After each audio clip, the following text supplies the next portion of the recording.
Pas mus naujiena, naujas šeimos narys.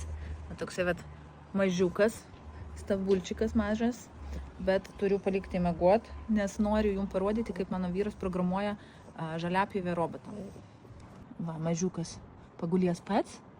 O aš jums parodysiu, kur čia mano vyras turi apsą savo telefone ir kaip mašinytė su pultuko vidžiuoja per visą kiemą.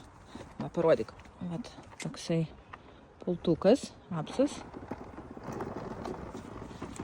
Ir turi apeiti visą teritoriją, kiekvieną kampą, per visą perimetrą. Ir va eina savo. Iš pirmo bandymą realu padaryti mappingą, ar ne? Ne, tai realu, tik tai reikia žiūrėti, kaip jisai prie kraštų, kad maksimaliai nupjautų, kad nereikėtų nieko pakilto nupjauti. Kiek kartų tau reikėjo pradžioj išmokti valdyti? Porą kartų buvo, ne? Daug blogai nupiešiau pirmą kartą, bet reikia...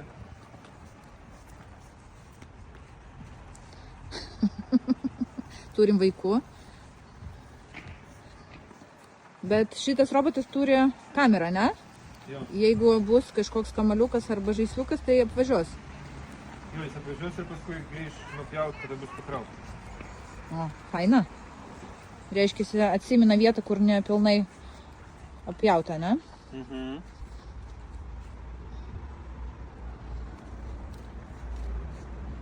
Tai su laidais iš vis nėra prasmės pirkti jau robotuką, nes čia super yra patogiai.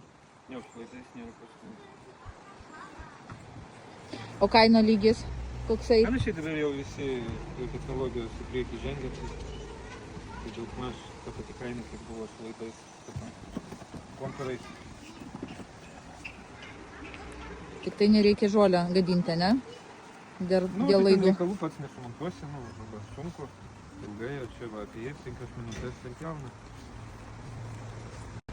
Aš klaidingai pasakiau, kad reikia apeiti kiekvieną krūmą, kiekvieną medį, bet iš tikrųjų ne, yra kamera ir reikia tik tai apeiti perimetrą, o krūmus jisai apvažiuos pats. Pamatys, kur krūmas, kur medis ir apvažiuos.